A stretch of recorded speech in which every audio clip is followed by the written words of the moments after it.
Opa, boa noite pessoal, estão me ouvindo?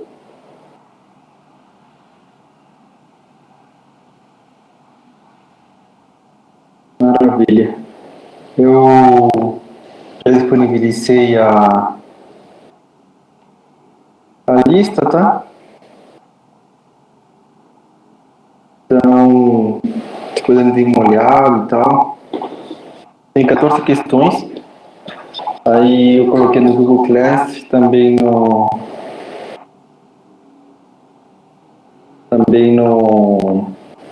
meu site.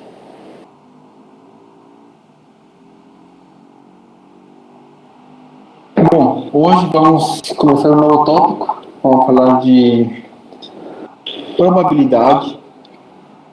Nas duas primeiras aulas a gente falou de combinatória. A gente viu algumas coisas. Hoje a gente vai falar de probabilidade.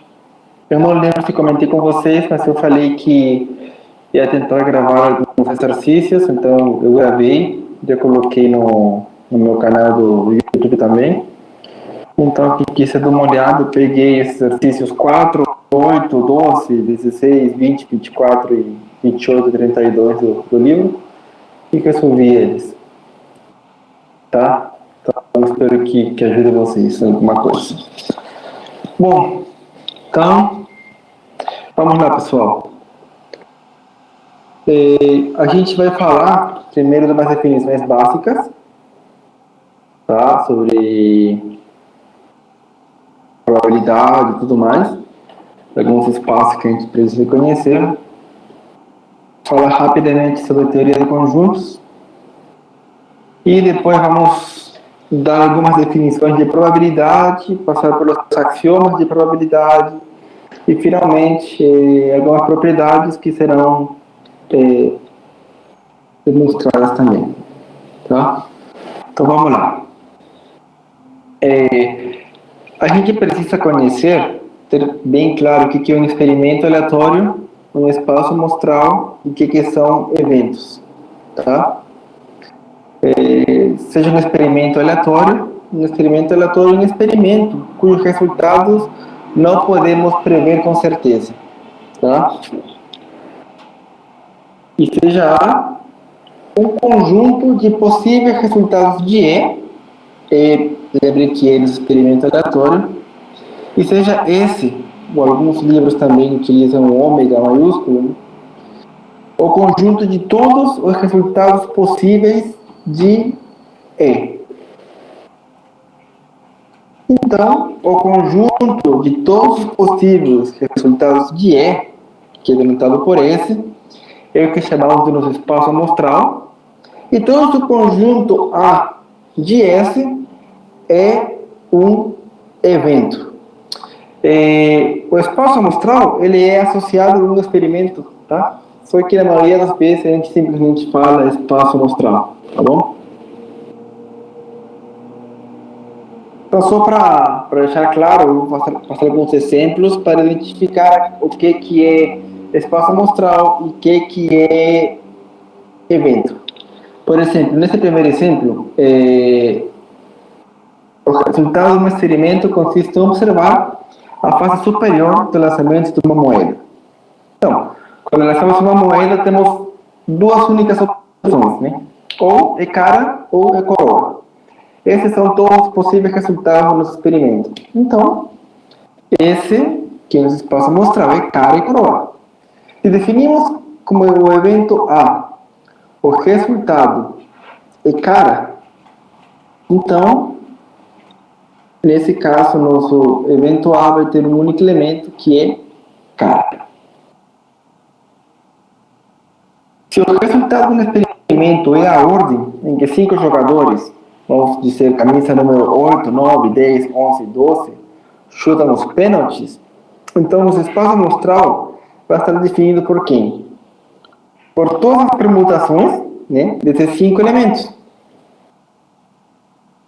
Se definimos o evento A como sendo que os últimos 2 chutes são dados pelo camisa 11 e 10 nessa ordem, então os elementos do nosso evento A vão ser o quê? Vai ser dessa forma, né? Onde A, B e C são as 3 fatorial permutações das camisas 8, 9 e 12. Nesses casos aqui, temos que nosso espaço amostral ele é finito, mas vamos ver que não necessariamente tem que ser finito. Aqui vimos também que nosso espaço amostral é enumerável, mas vamos ver que não necessariamente ele é enumerável. O experimento consiste em jogar 2 dados. Então, nosso espaço amostral vai ser o quê? Vai ser esse par aqui, onde I e J vão de 1 até 6, e assim vamos obter os 36 possíveis resultados do lançamento da moeda. Se definimos o evento A como que a soma das faces é 7, então os elementos do nosso evento vão ser 1, 6, 2, 5, 3, 4. Aqui tem um erro, está aqui 4, 3, 5, 2 e 6, 1. Então, esses seriam os elementos do nosso evento A. O experimento consiste em escolher ao acaso um ponto no círculo de raio 1 central na origem. Quem vai ser agora nosso espaço amostral? Vai ser a coordenada xy, que pertence a R2, tal que x² mais y² seja menor ou igual do que 1. Vemos que nesse caso, a gente não tem mais um espaço enumerável. Aqui temos um espaço finito, né? Aqui temos infinitos pontos. Então, temos que ver que não necessariamente tem que ser o caso finito enumerável, né? Definimos como evento a distância entre o ponto e a origem é menor ou igual do que 1/3. Então, nosso evento vai ser essa coordenada aqui com essa restrição, né? Então, vemos que em todos os casos, sempre o evento é um subconjunto do nosso espaço amostral. O experimento consiste em medir em horas o tempo de vida do transistor. Então, podemos dizer que x vai ser os reais positivos, que vão de 0 até infinito. Poderíamos ter definido um limite máximo, mas vamos deixar nesse caso aqui como se fosse até mais infinito. E se definimos nosso evento como o transistor não funciona mais do que 5 horas, então temos que nosso evento A vai ser dessa forma aqui, no máximo 5 horas. E nesse outro exemplo temos 3 carros que estão trafegando numa estrada e eles chegam numa bifurcação e eles têm que escolher se vão para a direita ou para a esquerda, né? Então, as possíveis escolhas poderiam ser: os 3 carros vão para a esquerda, direita, esquerda, esquerda, esquerda, direita, esquerda, e assim até o último caso, que seriam os 3 carros vão para a direita. Esse seria nosso espaço amostral. Se definimos os eventos A, B e C dessa forma aqui: A, os carros eles seguem pela direita, todos. Então, teríamos o quê? Teríamos esse caso aqui, certo? Teríamos direita, direita, direita. Mas, se temos o caso B, por exemplo, um dos carros vira à direita. Temos qual? Temos um dos carros vira à direita, um dos carros vira à direita e um dos carros vira à direita. Temos direita, esquerda, esquerda, esquerda, direita, esquerda, esquerda, esquerda, direita. E se os 3 carros viram na mesma direção, esse carinha aqui e esse carinha aqui, esquerda, esquerda, esquerda, direita, direita, direita. Existe uma classificação quando falamos de eventos, que é que são eventos simples e eventos compostos, tá? Evento simples vai ser aquele que consiste de um único resultado. No caso que tínhamos era A era simples. E composto, os que têm mais de um resultado, no caso B e C. Agora que já entendíamos bem o que é um experimento aleatório, o que é espaço amostral, o que é um evento, vamos falar rapidinho sobre a teoria de conjuntos. Por quê? Porque eventos, na verdade, são conjuntos, né? Definimos o evento como subconjunto do espaço amostral. Então, toda teoria que a gente conhece de teoria de conjuntos, ela pode ser aplicada para eventos, e são essas teorias que vão nos ajudar a obter novos eventos a partir de alguns eventos que já tínhamos antecipadamente. Vamos falar aqui de complemento, união e interseção. Eu sei que tem outros operadores como diferença simétrica e tudo mais, mas eles saem como consequência desses três. Né?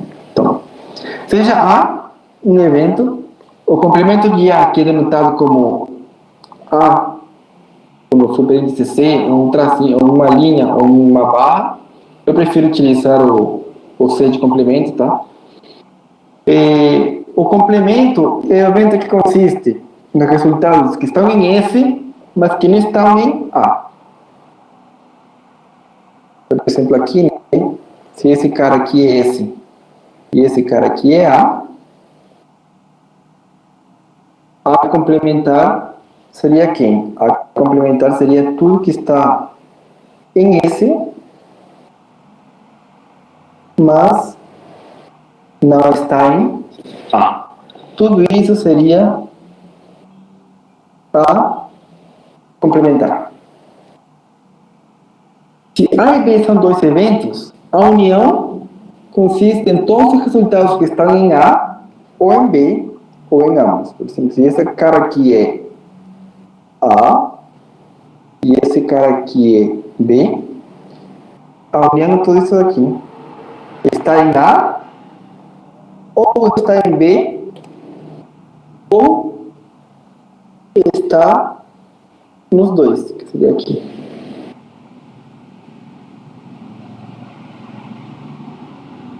E a interseção seria aqueles elementos que estão em A e também em B, que foi o que pintei de azul no gráfico anterior. Certo? Bom, isso daí vocês já sabem, né? Só passar rapidamente para vocês, caso tenham esquecido, algumas leis aqui, a lei comutativa, associativa e distributiva, e as leis de De Morgan, que são bem interessantes e vale a pena vocês testarem, tá? Para provar a lei de De Morgan, basicamente você vai partir de um elemento que pertence a esse cara aqui e mostrar que também pertence aqui, e pega um elemento que pertence aqui e tem que chegar aqui. Eu não vou fazer a prova, mas a prova está no livro do Ross, então ela não é complexa, mas acho que não vale a pena fazer aqui, que vai ficar muito bagunçado. Mas, então, agora a gente já sabe, já viu as definições básicas de experimento aleatório, de espaço amostral, de evento, e também vimos uma revisão rápida de teoria de conjuntos. Então, para terminar um pouquinho com a teoria de conjuntos, vamos ter esse experimento que consiste em lançar dois dados. Tá? Vamos ter esse espaço amostral, que são os 36 casos, e seja o evento A, o primeiro dado é ímpar, quer dizer, todos os casos que começam com 1, com 3 e com 5. Né? B, o evento que o primeiro dado é par, quer dizer, começa com 2, com 4 ou com 6. Qual seria, por exemplo, a interseção B e qual seria a união B? Alguém quer arriscar aí, dar um chute? O que seria A inter B ou A união com B?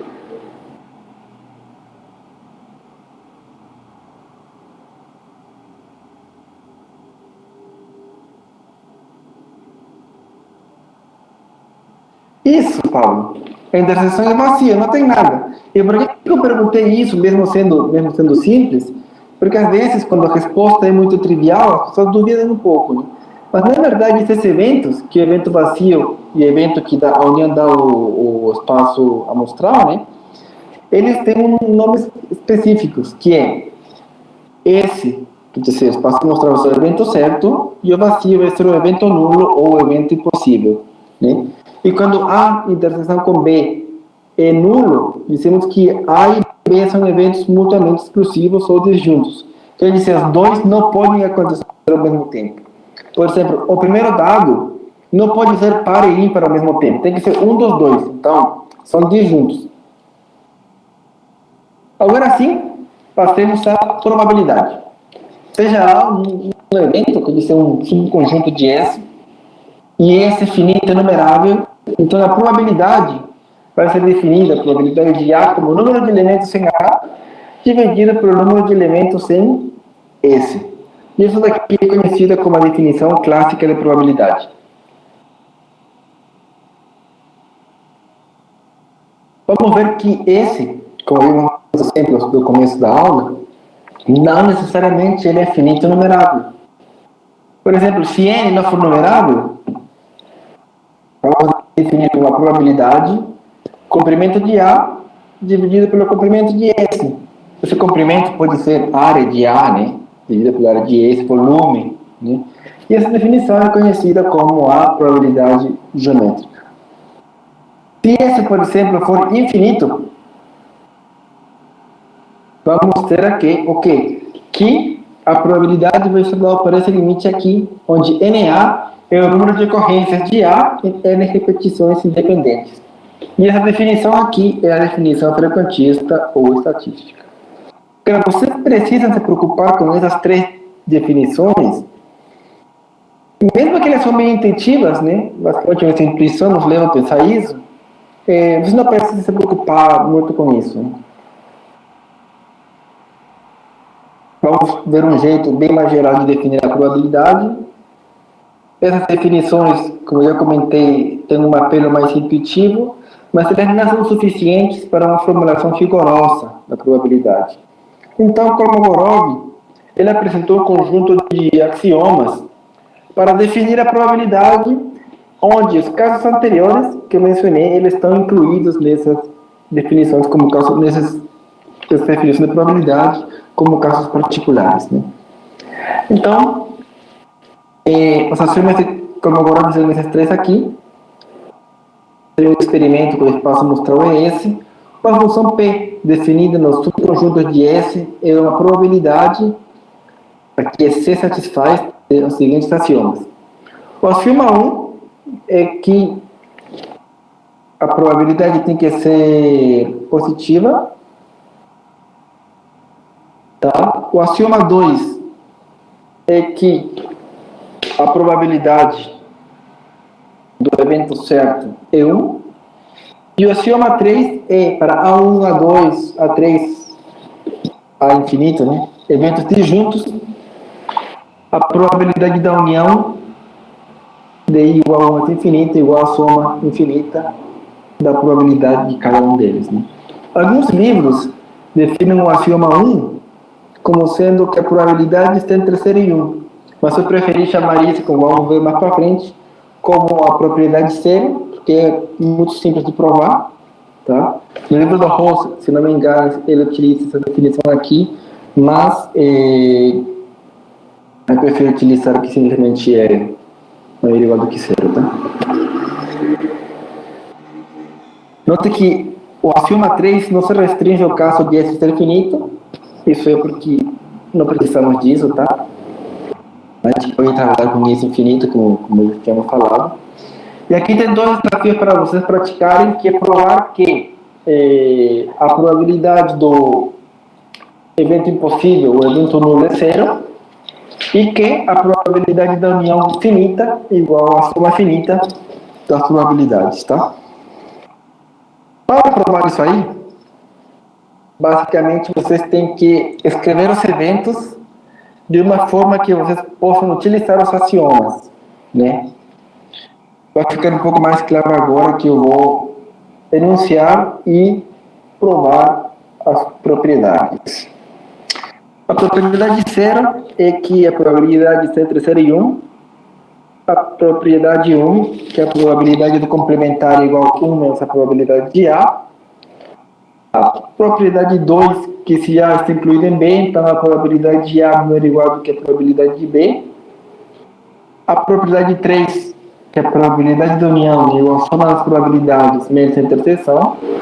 a P4, que é uma generalização da P3, e a P5, que é para quaisquer eventos, a probabilidade de domínio infinito é menor ou igual do que a soma infinita das probabilidades.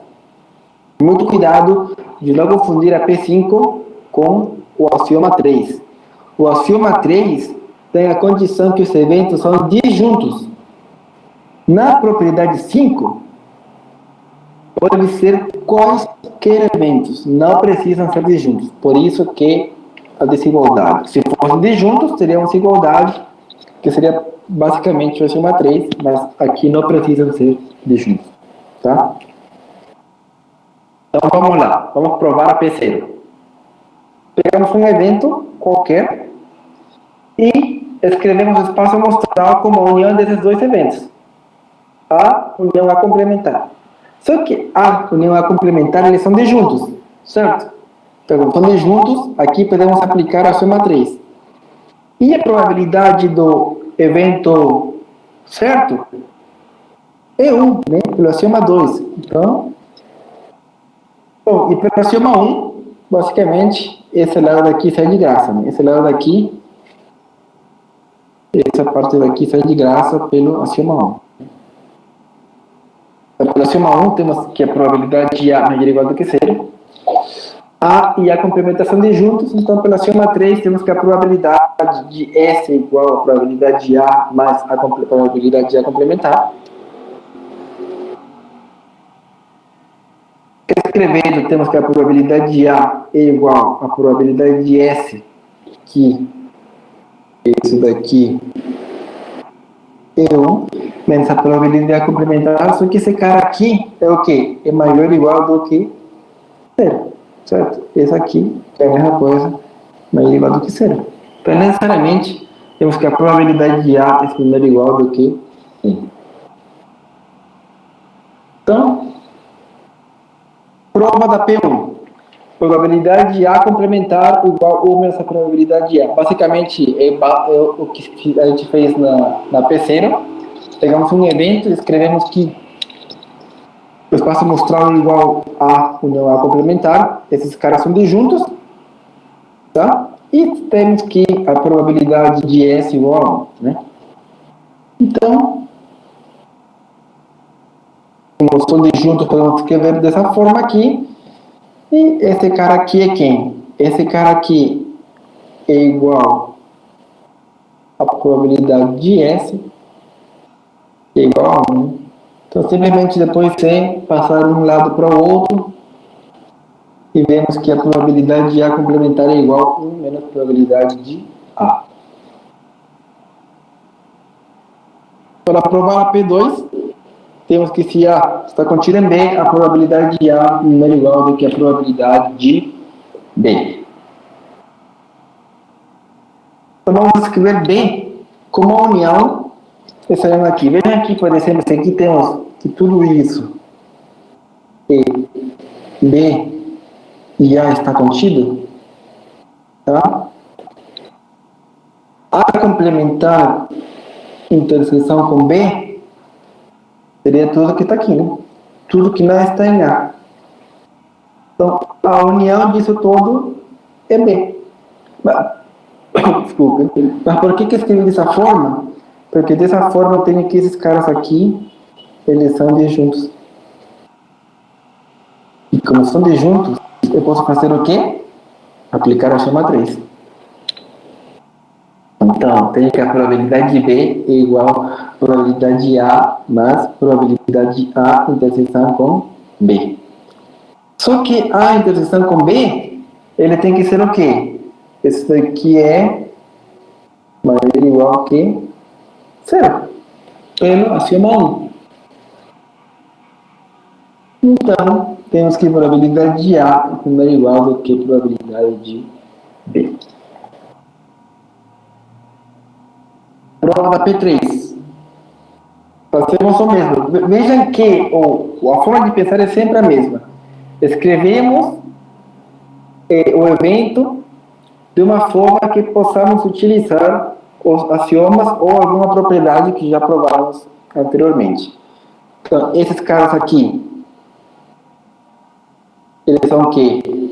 disjuntos de novo. Então, com esse disjunto, podemos aplicar o axioma 3. Probabilidade da união vai ser probabilidade de A mais probabilidade A de A complementar entre B. Só que a gente não sabe quem que é esse cara. A gente precisa dar um jeito para ter esse cara. E para fazer isso, vamos escrever B, tá? A entre B, unido com A complementar entre B. Certo? Por quê? Porque esses caras aqui também são disjuntos. Então, temos que a probabilidade de B é igual à probabilidade de A interseção B mais a probabilidade de A complementar interseção B. E agora temos uma forma de isolar esse cara, separar, para depois substituir. Então, temos isso aqui. E vamos substituir essa carinha aqui em cima. Então, substituindo, vemos que a probabilidade da união é igual à probabilidade de A mais a probabilidade de B menos a probabilidade da interseção. E a P4 não dá para fazer aqui, porque vai ficar meio esquisito na canetinha, vai ser muita conta, mas é uma prova mais chata, mas é simples, porque vocês reprovaram o caso para n igual a 2, vocês vão supor que para n está certo, e vão provar para n mais 1, e a prova sai por indução. Então, para terminar, a prova P5, vamos provar essa desigualdade aqui. Veja que a união de todos os caras, eu posso escrever dessa forma. A1, interseção de A1 complementar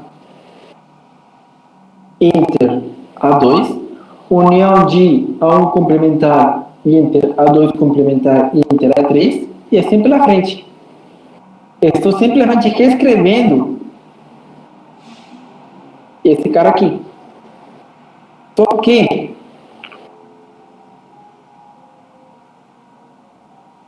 eu tenho o quê? Como esses caras são disjuntos, certo? Pelo axioma 3, eu tenho que a soma dessa probabilidade da união infinita vai ser a soma de todos esses caras. Só que, repare o seguinte, por exemplo, A1 complementar interseção com A2, ele está contido em A2. Certo? E, por exemplo, aqui, converto em 3. Aqui eu vou utilizar o 2, tá? Esse cara aqui está contido em A3. E assim pela frente. Eu vou ter o caso geral que esse cara aqui está contido em AJ. Para J de 2 até infinito. Então, se eu tenho isso, tenho o quê? Tenho que a probabilidade de todo esse cara aqui menor ou igual do que a probabilidade de A J. Está aqui dentro isso aqui, tá?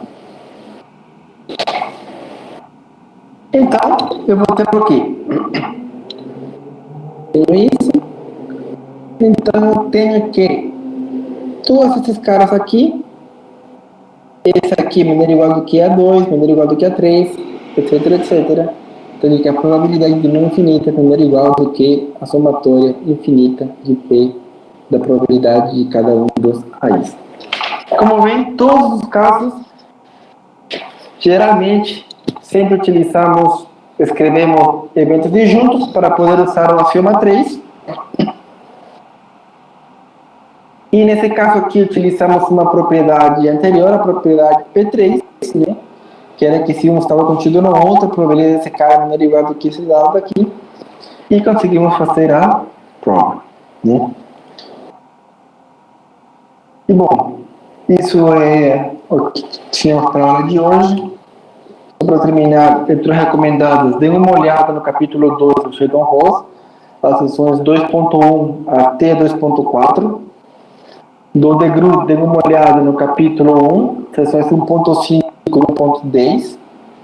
Tente resolver os exercícios do capítulo 2 do livro do Ross.